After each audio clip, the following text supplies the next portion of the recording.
Dear students, today we are going to start new topic close packing in solids. आपने simple cubic, FCC, BCC इनके regarding study किया था। Simple cubic में corner particles एक दूसरे को टच कर रहे थे। एफसीसी में कॉर्नर पार्टिकल्स एक दूसरे को टच नहीं कर रहे हैं, वो फेस सेंटर पार्टिकल को टच कर रहे हैं। बीसीसी में corner particles body centre particle को टच कर रहे हैं, एक दूसरे को टच नहीं कर रहे हैं। तो यहाँ पर जो पार्टिकल्स हैं वो एक दूसरे के टच में, जितना कम डिस्टेंस होगा पार्टिकल्स में उतना स्ट्रॉन्ग अट्रैक्टिव फोर्स होंगे, और जितने स्ट्रॉन्ग अट्रैक्टिव फोर्स होंगे उतनी ज्यादा सॉलिड की स्टेबिलिटी होगी। अब जो पैटर्न होगा किसी भी सॉलिड में, एक पार्टिकल्स के अराउंड कितने पार्टिकल्स अरेंज्ड हैं, वो डिपेंड करेगा पार्टिकल साइज कैसा है। उसके हिसाब से आपको डिफरेंट टाइप के पैटर्न ऑब्जर्व होंगे। तो यहाँ पर हम क्लोज पैकिंग को स्टडी करने जा रहे हैं। किसी भी चीज को जब हम स्टडी करते हैं तो सबसे पहले हम उसका सिंपलेस्ट केस लेते हैं, इसलिए यहाँ पर हम स्टडी कर रहे हैं particles arrangement in one dimension. Particles arrangement in one dimension का मीनिंग क्या है? पार्टिकल्स को हम या तो एक्स एक्सिस के अलोंग या वाई के अलोंग या फिर जेड के अलोंग अरेंज कर रहे हैं इन ए लाइन टचिंग ईच अदर। तो यहाँ पर आप देख सकते हैं बीच वाले किसी भी पार्टिकल को कितने पार्टिकल टच कर रहे हैं, 2 पार्टिकल्स टच कर रहे हैं। तो किसी भी पैकिंग में एक पार्टिकल को जितने भी पार्टिकल टच करते हैं वो उसका कोऑर्डिनेशन नंबर होगा। तो कोऑर्डिनेशन नंबर क्या है? The number of particles touching to a particle in close packing. और जब भी आपको कोऑर्डिनेशन नंबर निकालना हो किसी भी पैटर्न में तो आप बीच वाले पार्टिकल को पिक करें, बाउंड्री पार्टिकल को पिक ना करें। क्लोज पैकिंग इन 2 डायमेंशन, तो यहां पर हम पार्टिकल्स को मल्टीपल लाइंस में अरेंज करेंगे in a plane X Y, Y Z और एक्स जेड। 2 टाइप के अरेंजमेंट यहां पर पॉसिबल हो सकती हैं। पार्टिकल्स को ऐसे अरेंज किया जाए कि उनका जो सेंटर है वो हॉरिजॉन्टल लाइन और वर्टिकल लाइन दोनों पर लाई करे। यहां भी आप इसी तरीके से देख सकते हैं।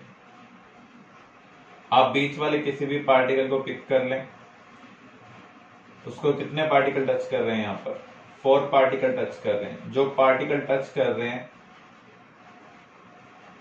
उनके सेंटर को मिला दें। पैटर्न आपको कैसा मिल रहा है? स्क्वायर मिल रहा है, इसलिए इस पैकिंग का नाम होगा स्क्वायर क्लोज पैकिंग।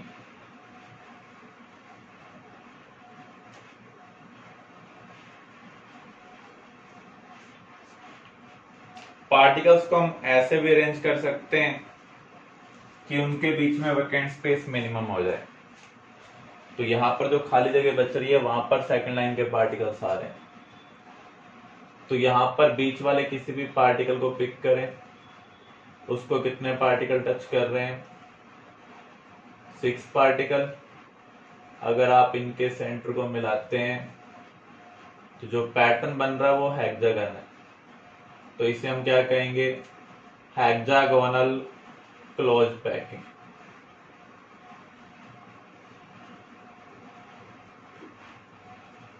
इसका कोऑर्डिनेशन नंबर क्या है? 4 और इसका कोऑर्डिनेशन नंबर है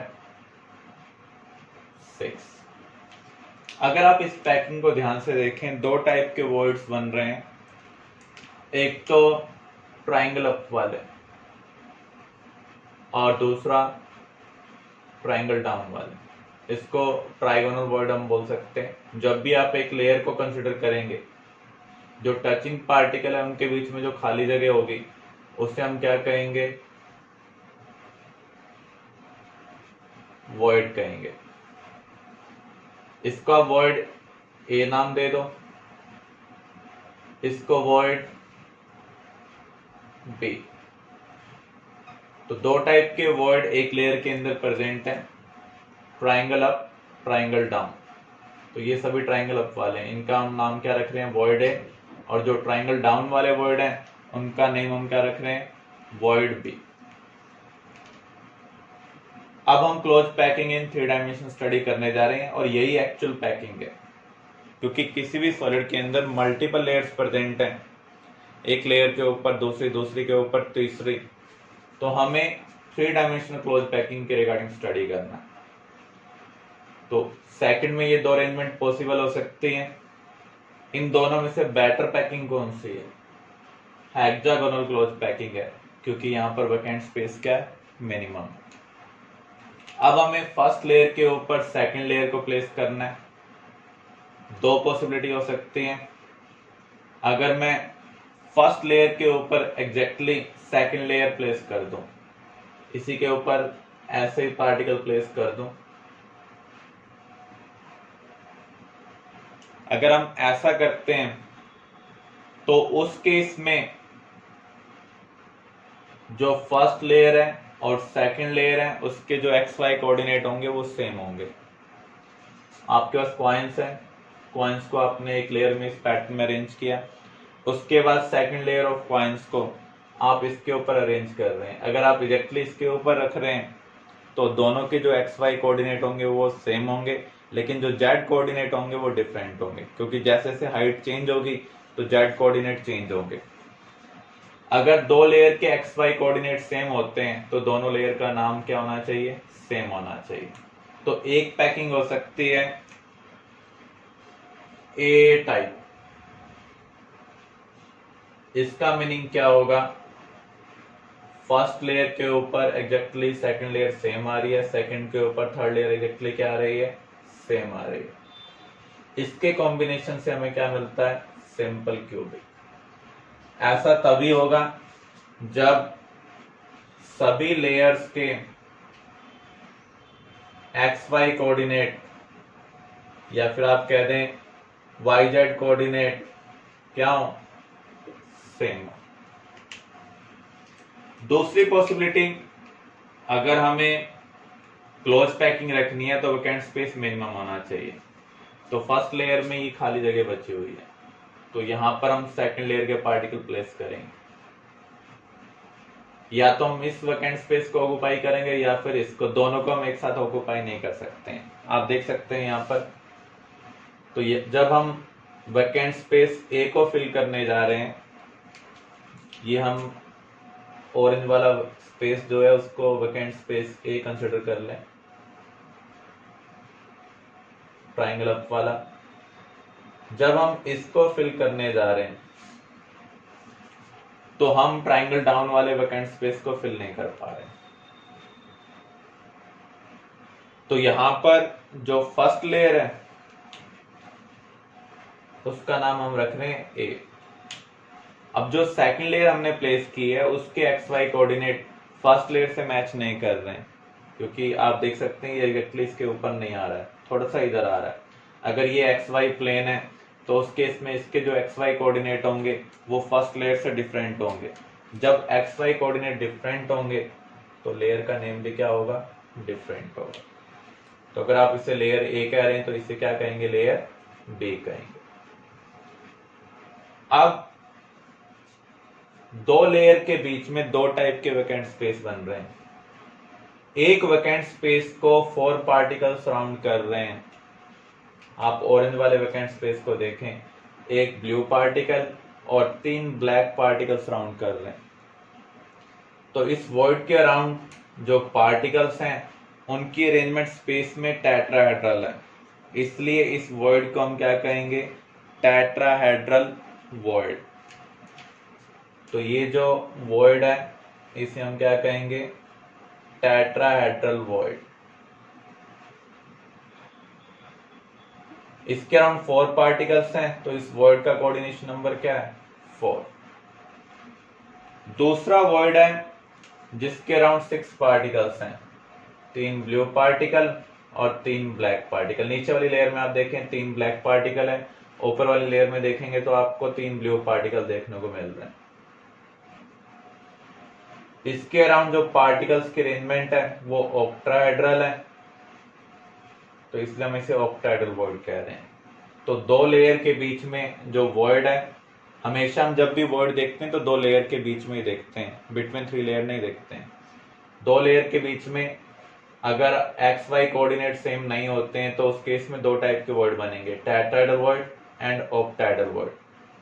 ऑक्टाहेड्रल वर्ड कब बनता है? जब 6 पार्टिकल्स एक दूसरे को टच करते हैं, या जिस वैकेंट स्पेस के अराउंड 6 पार्टिकल होंगे उसे हम कहेंगे ऑक्टाहेड्रल वर्ड, और जिस वैकेंट स्पेस के अराउंड 4 पार्टिकल्स होंगे उसे हम कहेंगे टेट्राहेड्रल वर्ड। जब हमने सेकंड लेयर को बना दिया तो सेकंड लेयर के कोरस्पॉन्डिंग में एक नए टाइप का वर्ड बन रहा है। अगर आप इस वर्ड को देखें, ये वर्ड जो ब्लैक वाला, इस वर्ड का नाम मैं यहां पर सी रख रहा हूं। जब आपने सेकंड लेयर प्लेस की थी तो उस केस में आपने वर्ड ए को ऑक्युपाई किया था, वर्ड बी क्या है? अनऑक्युपाइड है। अब हमें थर्ड लेयर प्लेस करनी है। थर्ड लेयर प्लेस करने के लिए हमारे पास दो ऑप्शन है, या तो हम वैकेंट स्पेस बी को ऑक्युपाई करें या वैकेंट स्पेस सी को ऑक्युपाई करें। अगर हम वैकेंट स्पेस बी को ऑक्युपाई करते हैं तो क्या होगा? मैं अब अलग पैटर्न से स्फीयर ले रहा हूं, तो आप देख रहे हैं जो थर्ड लेयर का पार्टिकल है ना तो वो फर्स्ट लेयर से मैच कर रहा है ना ही सेकंड लेयर से मैच कर रहा है, तो इसको हम लेयर क्या कहेंगे? सी। तो ये जो पैकिंग होगी इसे हम क्या कहेंगे? ABC close packing. इसका दूसरा नाम है क्यूबिक क्लोज पैकिंग।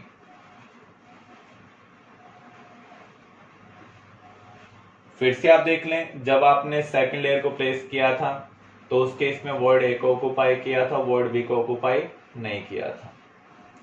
जब आपने सेकंड लेयर प्लेस कर दिया तो आपको एक नए टाइप का वर्ड मिल रहा है जिसको हमने इस ब्लैक से रिप्रेजेंट किया है, तो ये क्या है? वर्ड सी। अब हमें थर्ड लेयर प्लेस करनी है क्योंकि 3 डायमेंशन में मल्टीपल लेयर्स प्रेजेंट है। जब आप थर्ड लेयर प्लेस करेंगे तो आपके पास दो ऑप्शन है, या तो वर्ड सी को ऑक्युपाई करें या फिर वर्ड बी को ऑक्युपाई करें, क्योंकि ए तो ऑलरेडी ऑक्युपाइड है। तो अब हम वर्ड सी को अगर ऑक्युपाई करेंगे या वर्ड बी को ऑक्युपाई करेंगे तो हमें डिफरेंट टाइप के अरेंजमेंट मिलेगी। मैं यहाँ पर वर्ड बी को ऑक्युपाई कर रहा हूँ, तो आप देख रहे हैं जो थर्ड लेयर का पार्टिकल है जिसको मैंने रिंग टाइप के पैटर्न से रिप्रेजेंट किया है, स्प्रिंग टाइप के पैटर्न से, उसके एक्स वाई कोऑर्डिनेट ना तो ब्लू से मैच कर रहे हैं ना ही ब्लैक से मैच कर रहे हैं। जब एक्स वाई कोऑर्डिनेट डिफरेंट होंगे तो नेम भी क्या होगा? डिफरेंट होगा। इसलिए इसे हम क्या बोल रहे हैं? ABC close packing, cubic close packing. अगर हम वर्ड सी को ऑक्युपाई कर दें फॉर थर्ड लेयर तो क्या होगा? तो आप देख रहे हैं थर्ड लेयर के पार्टिकल एग्जैक्टली ब्लैक पार्टिकल के ऊपर आ रहे हैं, फर्स्ट लेयर के ऊपर आ रहे हैं। इसका मीनिंग फर्स्ट और थर्ड लेयर के एक्स वाई कोऑर्डिनेट क्या है? सेम। अगर एक्स वाई कोऑर्डिनेट सेम है तो नेम भी क्या होना चाहिए? सेम होना चाहिए। तो फर्स्ट और थर्ड लेयर के एक्स वाई कोऑर्डिनेट सेम है, इसलिए नेम हमने क्या रखा है? सेम। तो इसे हम कहेंगे AB टाइप क्लोज पैकिंग।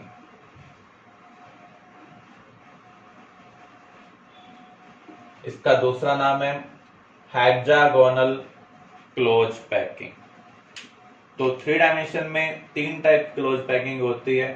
ए टाइप, जब फर्स्ट लेयर सेकंड लेयर के एक्स वाई कोऑर्डिनेट क्या हो? सेम हो।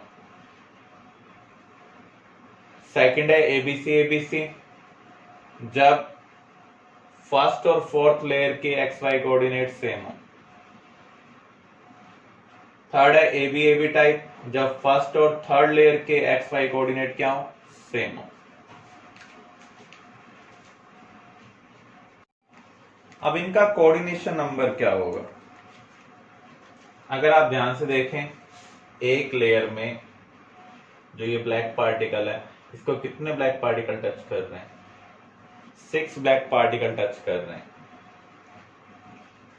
और इसको ब्लू पार्टिकल कितने टच करेंगे?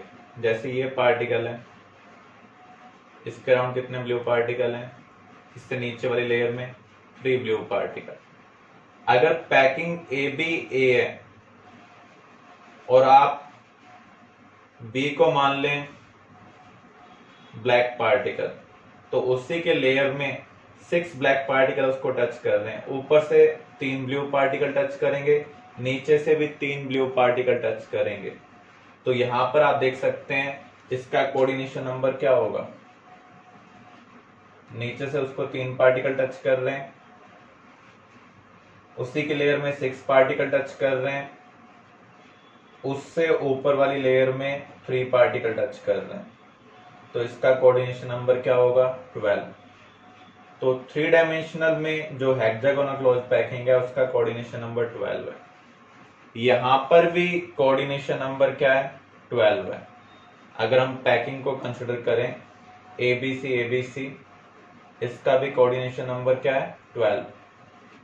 एक लेयर में 6 पार्टिकल टच करते हैं, उससे ऊपर 3, उससे नीचे 3 पार्टिकल टच करेंगे। तो कोऑर्डिनेशन नंबर दोनों के लिए 12 है। ए टाइप के लिए कोऑर्डिनेशन नंबर क्या होगा। अगर आप सिंपल क्यूबिक को ध्यान से देखें, कॉर्नर पार्टिकल एक दूसरे को टच करते हैं, तो एक कॉर्नर पार्टिकल को एक्स एक्सिस के अलोंग ऊपर वाले कॉर्नर पार्टिकल टच करेगा और नीचे वाला, वाई के अलोंग कॉर्नर पार्टिकल्स टच करेंगे, जेड के अलोंग कॉर्नर पार्टिकल टच करेंगे। सिंपल क्यूबिक सेल को अगर आप मल्टीपल वे में कंबाइन कर दें, एक कॉर्नर पार्टिकल को एक्स एक्सिस के अलोंग 2 पार्टिकल टच करेंगे, वाई के अलोंग 2 कॉर्नर पार्टिकल टच करेंगे, जेड के अलोंग 2 कॉर्नर पार्टिकल टच करेंगे, तो इसका कोऑर्डिनेशन नंबर क्या होगा 6 होगा।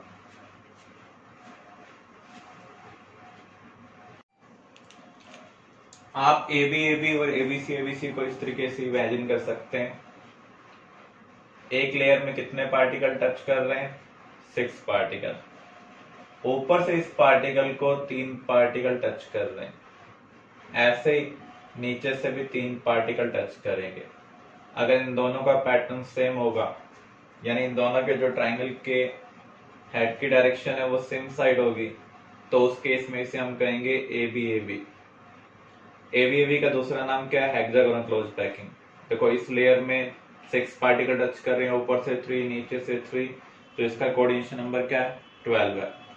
अगर हम एबीसी को देखें, पैटर्न बिल्कुल सिमिलर है। एक लेयर में उसको कितने पार्टिकल टच कर रहे हैं 6, ऊपर से ट्रायंगुलर की फॉर्म में 3 पार्टिकल, नीचे भी 3, लेकिन इन दोनों की जो डायरेक्शन है वो अपोजिट है।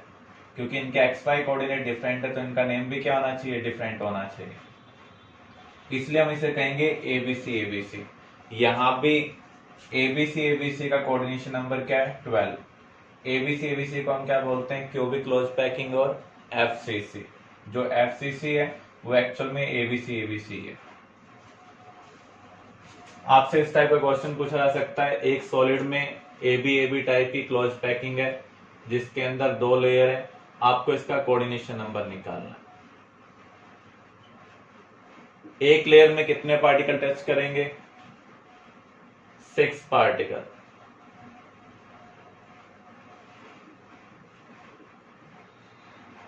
अब जो ऊपर वाली लेयर है वहां से 3 पार्टिकल टच करेंगे, नीचे वाली लेयर से भी पार्टिकल कितने टच करेंगे 3, लेकिन यहां पर सिर्फ 2 ही लेयर है, या तो वो लेयर ऊपर होगी या फिर नीचे होगी। तो जो एडजेसेंट लेयर है वहां से कोऑर्डिनेशन नंबर क्या होगा 3 होगा। एक ही लेयर एडजेसेंट में, तो इसलिए टोटल कोऑर्डिनेशन नंबर यहां पर क्या होगा 9। तो आपको ये ध्यान रखना है, अगर किसी क्वेश्चन में सिर्फ एक ही लेयर दी हुई है तो कोऑर्डिनेशन नंबर 6 है। 2 लेयर दी हुई है तो उस केस में जो सेकंड लेयर होगी या तो ऊपर होगी या फिर नीचे होगी। तो जो एडजेसेंट लेयर है वहां से 3 पार्टिकल टच करते हैं, तो कोऑर्डिनेशन नंबर 9 होगा। अगर मिनिमम 3 लेयर हो, उससे ऊपर कितने हो, तो कोऑर्डिनेशन नंबर क्या होगा 12 होगा, क्योंकि एडजेसेंट लेयर ऊपर हो सकती है या फिर नीचे। वहां से कितने कितने टच कर रहे हैं 3 टच कर रहे हैं, तो यहां पर कोऑर्डिनेशन नंबर क्या होगा 12 होगा। तो अभी यहाँ तक हमने जो भी डायग्राम के थ्रू रिप्रेजेंटेशन को अंडरस्टैंड किया है वो हमें डायग्राम एग्जाम में नहीं बनाने। आपको सिर्फ ये ध्यान रखना है हेक्सागोनल क्लोज पैकिंग में फर्स्ट और थर्ड लेयर सेम होती है, सेकंड और फोर्थ लेयर सेम होती है।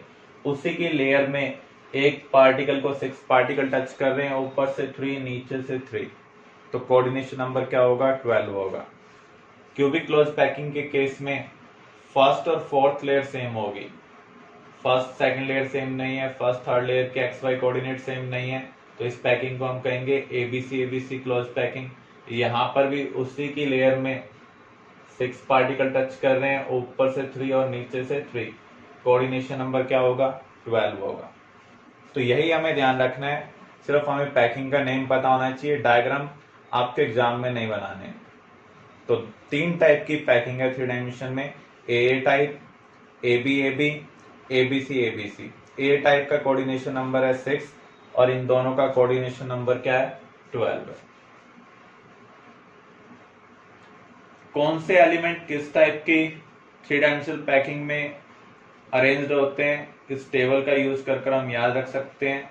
मेनली जो आपको याद रखना है ग्रुप 1 के लिए, ग्रुप 1 में अगर आप देखें सभी बीसीसी शो कर रहे हैं। जो ये स्क्वायर बॉक्स है ब्लू, ये किसको रिप्रेजेंट कर रहा है? बीसीसी को। और आपको इन दोनों ग्रुप के बारे में ध्यान रखना है, नॉर्मली इनसे रेलेवेंट कभी कभार क्वेश्चन आ जाते हैं, बहुत ज्यादा इंपॉर्टेंट नहीं है कि आप इनका नेम याद ही रखें। नेक्स्ट टॉपिक हम स्टार्ट कर रहे हैं पैकिंग फ्रैक्शन। पैकिंग फ्रैक्शन का मीनिंग क्या है? किसी भी यूनिट सेल के अंदर पार्टिकल्स क्लोजली पैक्ड होते हैं, एक दूसरे को टच करते हैं, लेकिन पार्टिकल्स स्फेरिकल हैं, वहां पर कुछ ना कुछ वैकेंट स्पेस रह जाता है। तो हम कितना स्पेस ऑक्यूपाई कर पा रहे हैं in comparison to available space, उस रेशियो को हम क्या कहेंगे? Packing fraction. तो सबसे पहले हमें पैकिंग फ्रैक्शन कैलकुलेट करना है सिंपल क्यूबिक यूनिट सेल के लिए। सिंपल क्यूबिक यूनिट सेल में पार्टिकल्स कहाँ पर प्रेजेंट होते हैं? कॉर्नर्स पर प्रेजेंट होते हैं और वो एक दूसरे को टच करते हैं।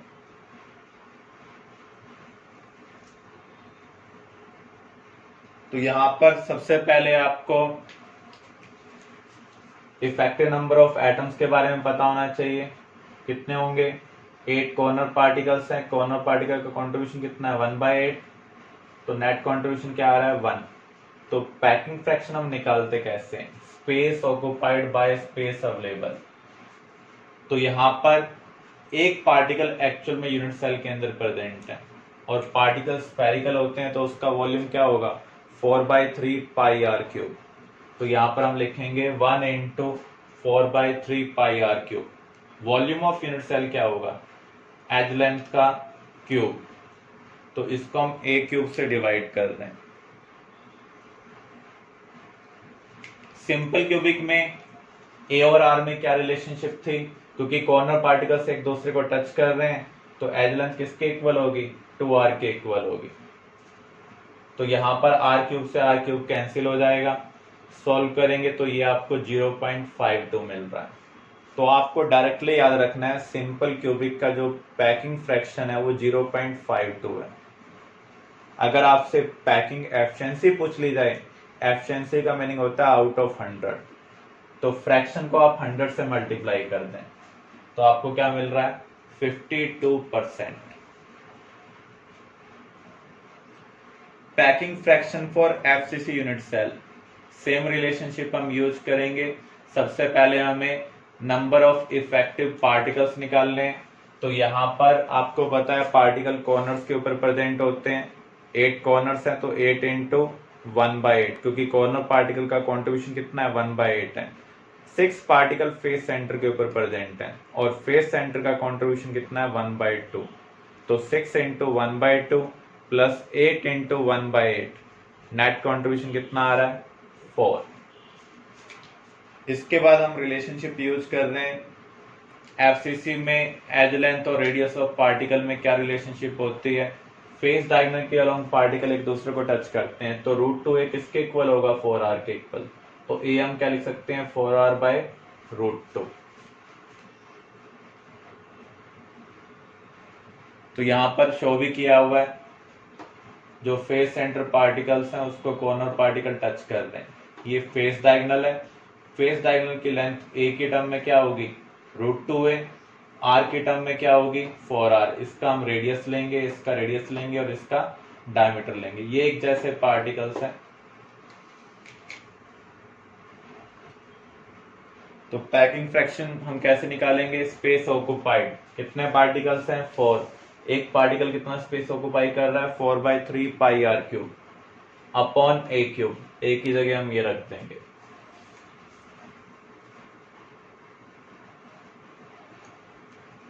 आर क्यूब से आर क्यूब कैंसिल हो जाएगा, सॉल्व कर रहे हैं आपको मिल रहा है 0.74।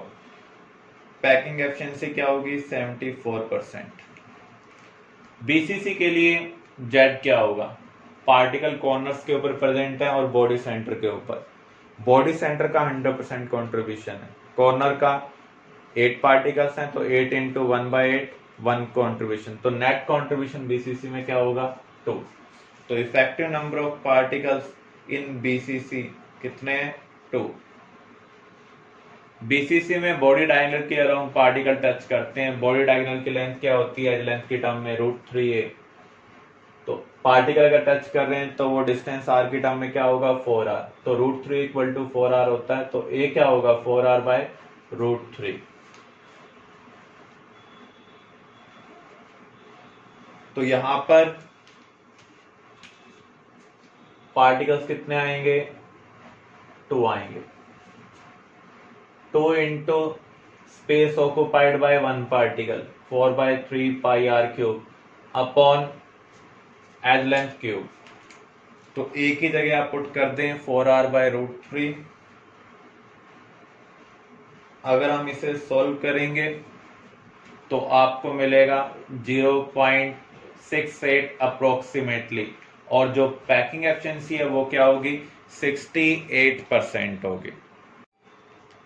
Packing fraction of HCP, HCP क्या है AB टाइप। तो यहां पर हमने एक HCP यूनिट सेल को लिया है, आप देख सकते हैं फर्स्ट और थर्ड लेयर का पैटर्न क्या है सेम। तो यहां पर कितने पार्टिकल कॉर्नर्स के ऊपर प्रेजेंट है, अगर हमें इफेक्टिव नंबर ऑफ पार्टिकल्स निकालने हैं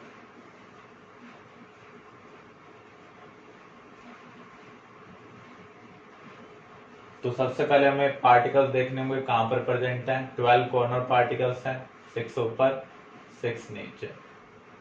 यहां कॉर्नर पार्टिकल का कंट्रीब्यूशन क्या होगा। इससे पहले हमने क्यूबिक यूनिट सेल के बारे में स्टडी किया। क्यूबिक में एंगल होता है 90 डिग्री, 360 को हम 4 इक्वल पार्ट में डिवाइड कर सकते हैं। इसका मीनिंग कॉर्नर पार्टिकल के अराउंड 4 यूनिट सेल नीचे आती हैं, 4 यूनिट सेल ऊपर, लेकिन ये एंगल कितना है 120 डिग्री है, तो ये 360 डिग्री को 3 इक्वल पार्ट में डिवाइड कर सकता है। तो 3 हेक्सागन नीचे की ओर बनेंगे, आप ये कह सकते हैं 3 हेक्सागोनल यूनिट सेल नीचे की ओर होंगी, 3 ऊपर की ओर होंगी। तो हेक्सागोनल क्लोज पैकिंग में कंट्रीब्यूशन क्या होगा 1/6 होगा, क्योंकि यहां पर कॉर्नर पार्टिकल के साथ 6 यूनिट सेल आ रहे हैं। कितने फेस सेंटर पार्टिकल हैं 2, फेस हमेशा 2 यूनिट सेल के बीच में शेयर होता है, इसलिए उसका कंट्रीब्यूशन क्या होगा 1/2। यूनिट सेल के अंदर कितने पार्टिकल हैं 3, तो आप नेट कंट्रीब्यूशन देख सकते हैं कितना मिल रहा है 6। 12 इंटू 1/6 2, 2 इंटू 1/2 1, 2 + 1 + 3, आपको इफेक्टिव नंबर ऑफ पार्टिकल्स मिल रहे हैं 6। अब हमें पैकिंग फ्रैक्शन निकालना है। पैकिंग फ्रैक्शन निकालने के लिए हमें वॉल्यूम निकालना होगा। तो यूनिट सेल की हाइट क्या है h। तो पैकिंग फ्रैक्शन हम कैसे निकालेंगे, number of particles into volume of 1 particle divide by volume of unit cell.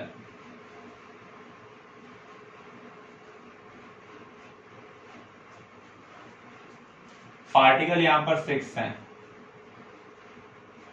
Particle spherical है तो वॉल्यूम कितना ऑक्यूपाई करेंगे 4/3 pi are cube. Unit cell का हमें वॉल्यूम निकालना है, बेस एरिया इनटू हाइट।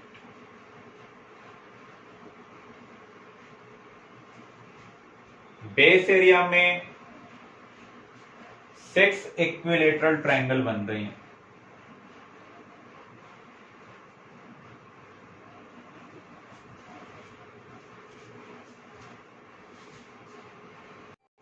तो यहां पर सबसे पहले तो हमें बेस एरिया कैलकुलेट करना है। तो 6 इक्विलेटरल ट्रायंगल है।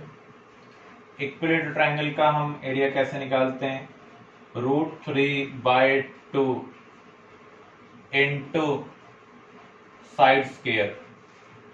यहां पर दो पार्टिकल एक दूसरे को टच कर रहे हैं तो इसका भी हम रेडियस लेंगे, इसका भी क्या लेंगे, रेडियस, 2r²।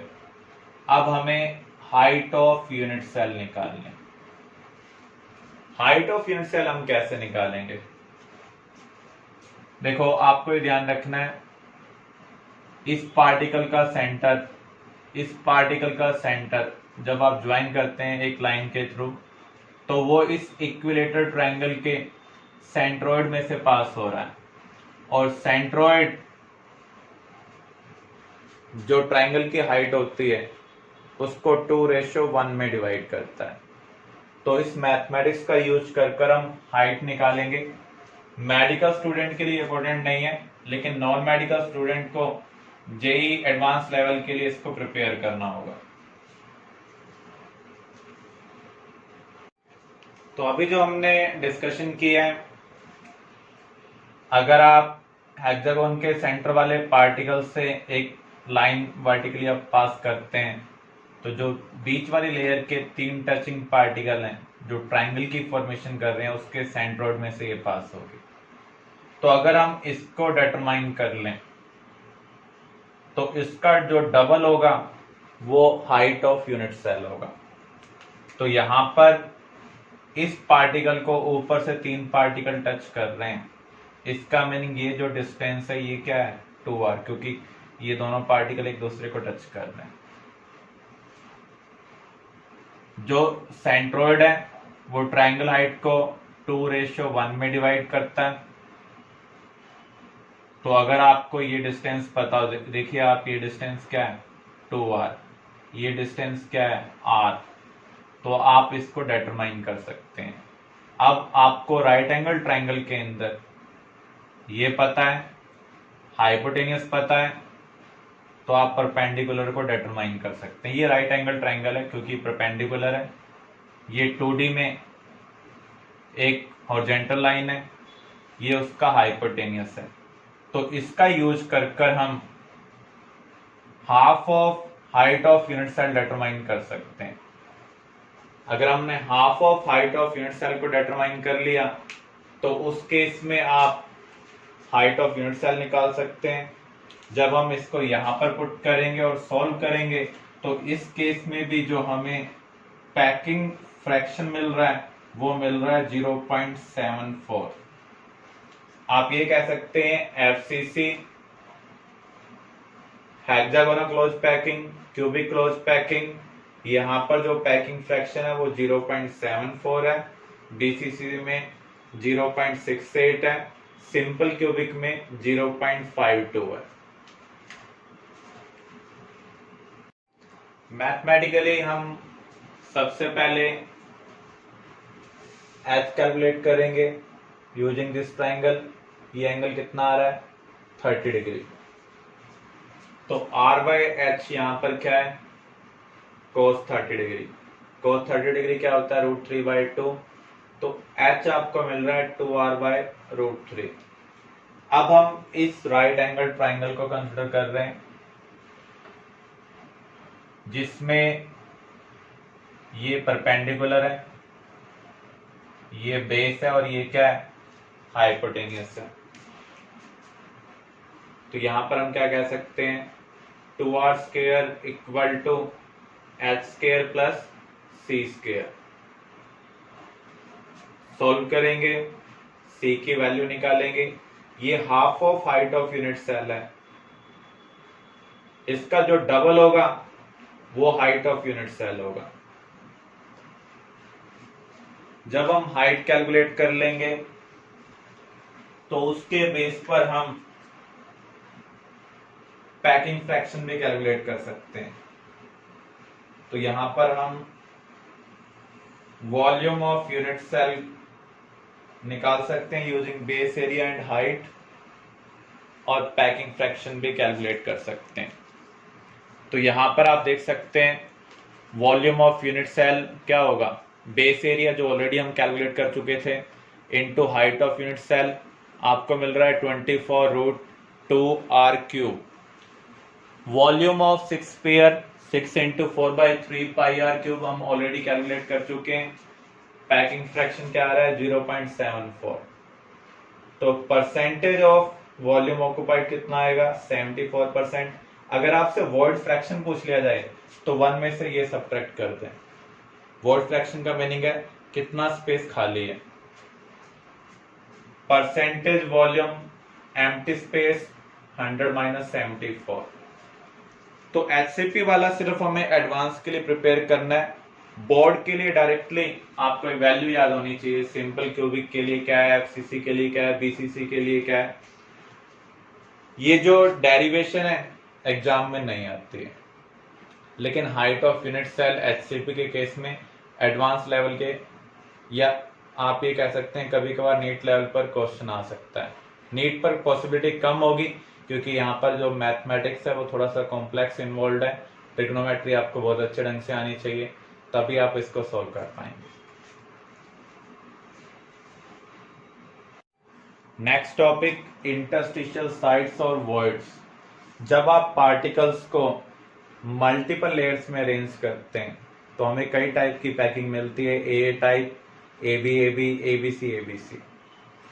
हमेशा वर्ड्स को हम 2 लेयर के बीच में देखते हैं।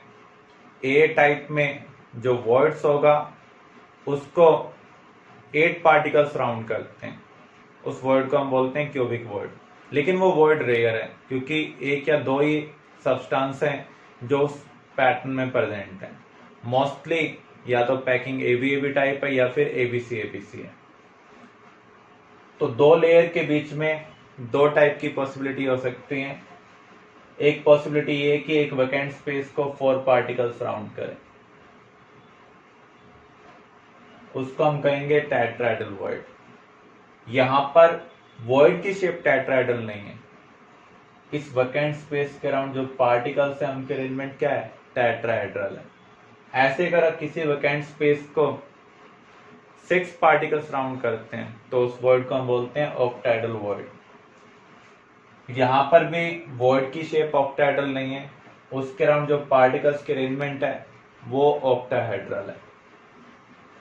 ये वैकेंट स्पेस हमें मिल के हो रहा है क्योंकि पार्टिकल्स स्फेरिकल हैं। अगर वो एक दूसरे को टच करते हुए भी प्लेस किए जाते हैं तो वहां पर कुछ ना कुछ वैकेंट स्पेस रह जाता है। तो 2 लेयर के बीच में हमेशा आपको वॉइड देखना है, वैकेंट स्पेस देखना है, मल्टीपल लेयर के बीच में नहीं देखना है।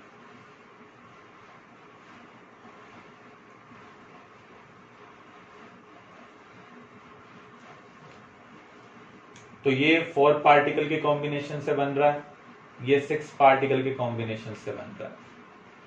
किसी भी लैटिस को अगर x पार्टिकल बना रहे हैं तो उससे डबल टेट्राहेड्रल वॉइड होंगे और उतने ही क्या होंगे, ऑक्टाहेड्रल वॉइड। मान लीजिए 1 मोल पार्टिकल लैटिस की फॉर्मेशन कर रहे हैं तो उस केस में 2 मोल वहां पर टेट्राहेड्रल वॉइड होंगे, 1 मोल वहां पर ऑक्टाहेड्रल वॉइड होंगे। टोटल नंबर ऑफ वॉइड्स क्या होंगे, 3 मोल।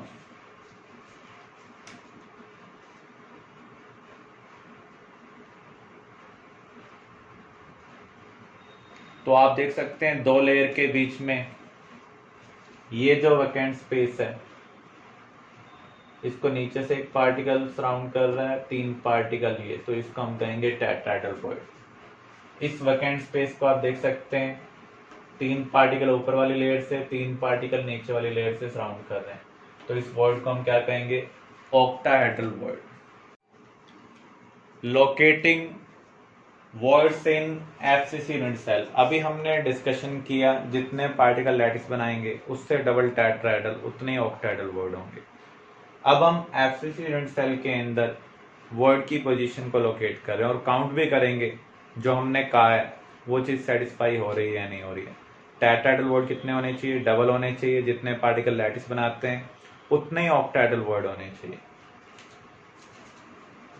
तो यहाँ पर जिस वैकेंट स्पेस को 6 पार्टिकल्स राउंड करेंगे, जैसे आप इस वैकेंट स्पेस को देखें तो यहाँ पर ये 2 कॉर्नर पार्टिकल, इस फेस का सेंटर पार्टिकल, ऐसे इस फेस का सेंटर पार्टिकल, इस फेस का सेंटर पार्टिकल, ऊपर वाले फेस का सेंटर पार्टिकल इस वैकेंट स्पेस को सराउंड कर रहा है। इसका मीनिंग एज सेंटर एफसीसी में क्या है? Octahedral void.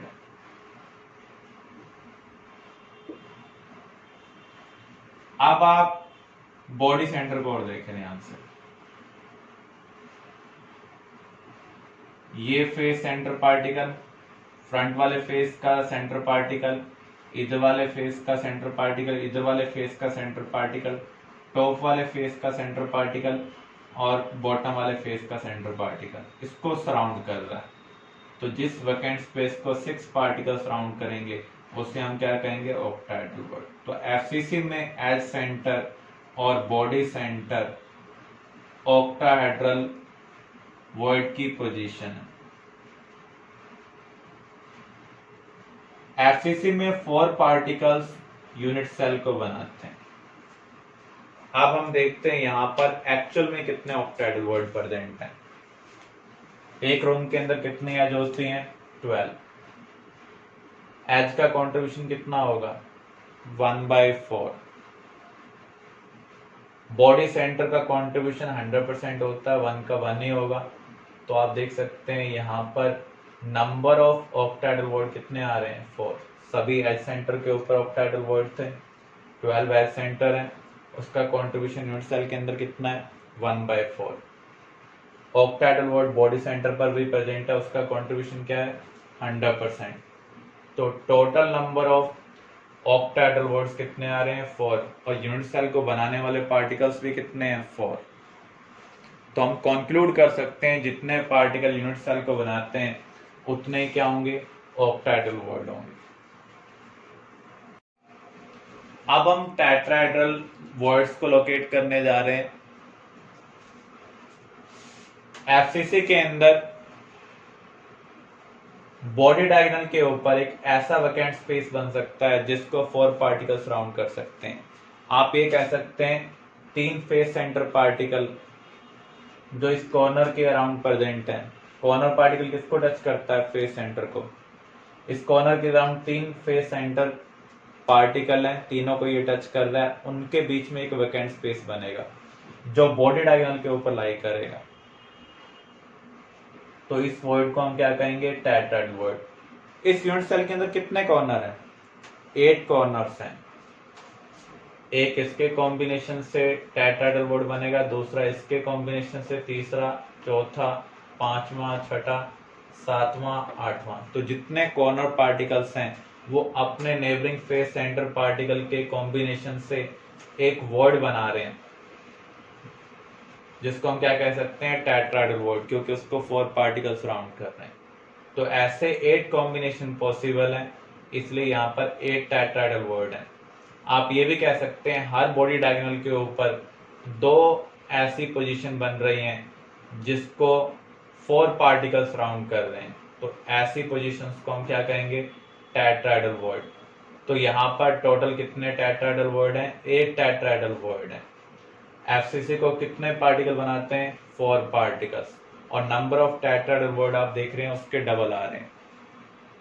तो आप ये कंक्लूड कर सकते हैं जितने पार्टिकल लैटिस को बनाएंगे उतने ही ऑक्टाहेड्रल वॉइड होंगे, उससे डबल क्या होंगे? टेट्राहेड्रल वॉइड होंगे। क्लियर?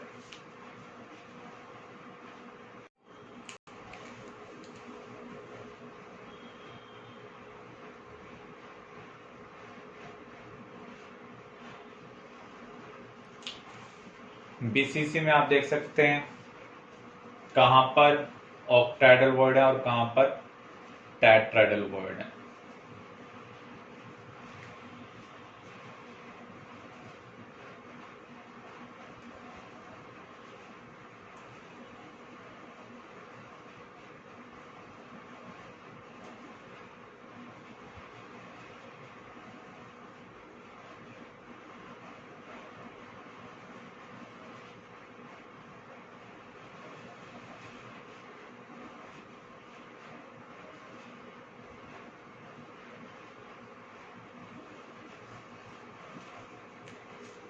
मेनली जो आपको ध्यान रखना है वो एफसीसी है। एफसीसी रेलेवेंटी क्वेश्चन मेनली एग्जाम में आते हैं। एफसीसी में आपको ध्यान रखना है एज सेंटर और बॉडी सेंटर ऑक्टाहेड्रल वॉइड को रिप्रेजेंट करते हैं। बॉडी डायगोनल के ऊपर दो ऐसी पोजीशन आ रही हैं जिसको 4 पार्टिकल्स राउंड कर रहे हैं, तो आप ये कह सकते हैं हर बॉडी डायगोनल के ऊपर 2 टेट्राहेड्रल वॉइड हैं। तो 4 बॉडी डायगोनल होते हैं किसी भी क्यूबिक यूनिट सेल के अंदर, तो वहां पर जो टेट्राहेड्रल वॉइड होंगे वो क्या होंगे, 8 होंगे।